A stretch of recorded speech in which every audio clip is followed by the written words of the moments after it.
Coucou, donc on va faire notre cours de terroir et qualité. Pour cette semaine, c'est la qualité alimentaire chez les produits de terroir. Donc ça rejoint un peu les cours des produits alimentaires justement. C'est très important pour votre bac. Donc on va rien parler, faire des exercices dessus.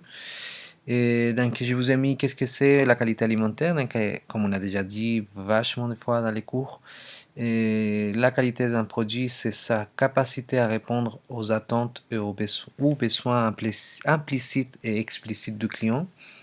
Donc une attente explicite est une demande ouvertement exprimée. Je voudrais des œufs frais, par exemple. Inversement, une attente implicite n'est pas exprimée et la personne elle souhaite en fait des œufs de poule, ça au laisser et pas d'autruche quoi. Donc, afin de mieux comprendre un client, on utilise la méthode des 4 S pour étudier ses attentes ou ses besoins. Hein. Donc la santé, saveur, service, sécurité. À chaque fois, je vous ai mis un peu plus de sens dans ces attentes-là. Au niveau de la santé, c'est les attentes nutritionnelles. Saveur, c'est les attentes organoleptiques. Service, ce sont les attentes de l'utilisation du produit, soit à la maison, soit industriellement. Et la sécurité, c'est l'hygiène, justement, un sujet très important d'actualité.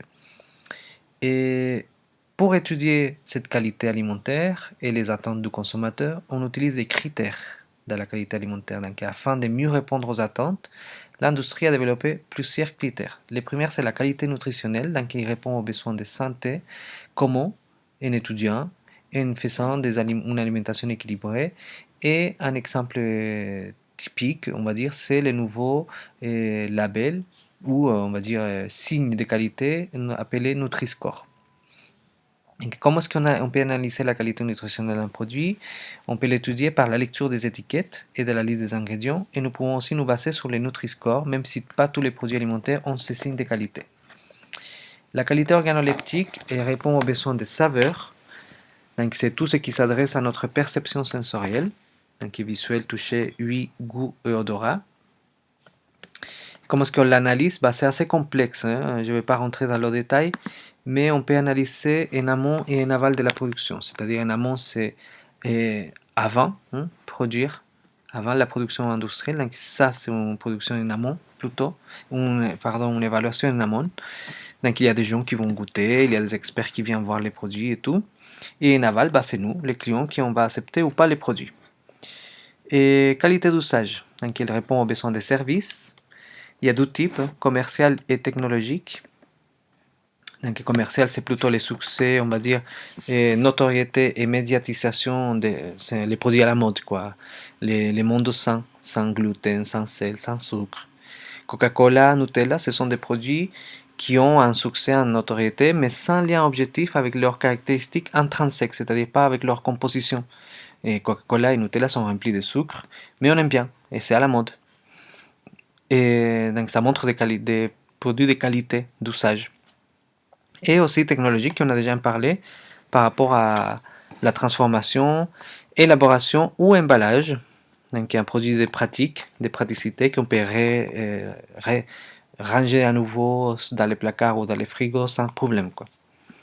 Comment est-ce qu'on analyse cette qualité d'usage? Donc on doit décrire les types de conditionnement, sous vide, sous un offert modifié, plastique, bioplastique, etc. Et il faut parler en termes de praticité pour les clients. Et finalement, le plus complexe et le plus complet, c'est la qualité hygiénique ou sanitaire, répond aux besoins de sécurité. Là, je vous ai mis un schéma qui répond très bien les différents niveaux d'importance pour les pratiques d'hygiène. Donc, je vous invite à les lire. Comment est-ce qu'on analyse cette pratique d'hygiène, cette qualité hygiénique? Surtout par les PMS, donc les plans de maîtrise sanitaire et les paquets d'hygiène, qui est une loi européenne, règlement européen, qui reprend la maîtrise des BPH, donc les bonnes pratiques d'hygiène, qui reprend la démarche ACCP. Et à l'intérieur de la démarche ACCP, on peut trouver la méthode 5e, la méthode TAC, la marche en avant, et la traçabilité, ainsi que la gestion des produits non conformes. Donc, je vous invite à lire bien cette partie de qualité hygiénique. Il y a d'autres critères qu'on a déjà parlé en cours, les rêves, un produit qui fait rêver, comme le lait de coco, la régularité au niveau de la production industrielle. Si j'achète une Coca-Cola aujourd'hui, est-ce que ça va être la même dans un mois? Pas les mêmes produits, sinon Si je vais réacheter une autre Coca-Cola, est-ce que le goût va être toujours le même? Bah oui. Technologie, donc la réponse aux contraintes technologiques, ça c'est très important, l'importance de nos jours de l'adaptation des produits alimentaires aux nouvelles technologies de l'alimentation, donc par exemple la farine industrielle. Et l'éthique, ben, nous ne pouvons pas nier l'importance de nos jours de l'écologie et du développement de circuits qui assurent un bon revenu aux producteurs, donc, comme par exemple les commerces équitables. De plus en plus de clients cherchent cela dans ces produits. Donc un produit qui répond à ça, il est de qualité aux yeux de certains clients. Ce qu'il faut comprendre avec la qualité, c'est que la réponse qu'on donne, ce n'est pas pour tout le monde. Et il y a des gens qui vont trouver au niveau des goûts, comme le Coca-Cola et Nutella, des produits de qualité. Par contre, d'autres personnes qui sont plutôt dans l'éthique, qui ne vont pas trouver Coca-Cola des produits de qualité. Vous comprenez? C'est assez subjectif, c'est lié à chaque type de clientèle. Par contre, on essaye dans l'ensemble des pratiques et des critères pour étudier la qualité d'un produit alimentaire, on essaye de répondre au maximum à tout type de clientèle. Voilà pour les cours, je pense qu'on a déjà beaucoup parlé, on a déjà beaucoup vu la qualité alimentaire. Je vous laisse ça, les contenus écrits déjà. Vous avez un travail à faire sur des produits de terroir, donc j'ai choisi trois: camembert, galette Saint-Michel et la crème d'Issigny, AOP. Et vous devez remplir un tableau et me indiquant comment est-ce que ces produits-là, camembert par exemple, répondent aux attentes de qualité nutritionnelle, organoleptique, dosage, tout quoi. Tous les critères. Comment est-ce que ces produits répondent à ces critères-là.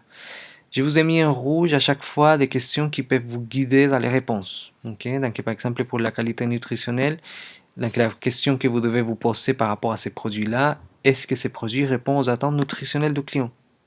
Donc pour cela, vous pouvez pas me mettre juste oui. Bah non, là je vous mets une mauvaise note. Il faut justifier vos réponses. Donc si vous mettez oui, bah pourquoi? Qu'est-ce qu'il contient? Donc je vous invite à peut-être à regarder, chercher camembert, liste d'ingrédients et vous répondez. Et qualité organoleptique, pareil, là vous étudiez les saveurs, donc quelles sont les saveurs que je vais retrouver dans les camemberts. Et au niveau de sa praticité d'emballage, pareil, vous décrivez son emballage, est-ce qu'il est pratique ou pas. Hygiène, bah, là vous avez beaucoup de travail parce que ça veut dire il faut aller regarder la fabrication du camembert et quels sont les points les plus importants d'une hygiène. Donc vous avez les cours, mais il y a des pratiques, hein. Il y a des mesures à faire, des conditions, des paramètres à tenir en compte pour l'hygiène des fromages. Est-ce que ces produits vendent du rêve? Si oui, comment? Sinon, pourquoi? Pourquoi non? Et régularité, est-ce que ces produits, quand il est produit à l'échelle industrielle ou semi-industrielle, il est régulier ou pas? Technologie, est-ce que ces produits répondent aux attentes technologiques de l'industrie? Donc, est-ce que ce camembert peut être transformé dans une autre chose? Hein? Ou il est plutôt, ou le lait qu'on utilise, il est plutôt adapté à des trucs industriels ou c'est plutôt artisanal? Et l'éthique, bah, est-ce que ces produits justement répondent aux attentes socio-écologiques? Est-ce qu'il rémunère bien son producteur? Est-ce que il pense à l'environnement? Voilà. Donc vous avez trois. C'est un travail un peu complexe, mais vous avez jusqu'au 6 avril pour faire ce travail sur la qualité alimentaire. Voilà, voilà. Donc revenez vers moi si vous avez des questions. Rappelez-vous, ce travail il va être sur Walter par rapport au module et un devoir pour Walter pour rapport au tableau. Et vous devez le déposer dans le dépôt de terroir qualité avant le 6 avril, 9h30 du matin. Voilà, bon courage et au revoir.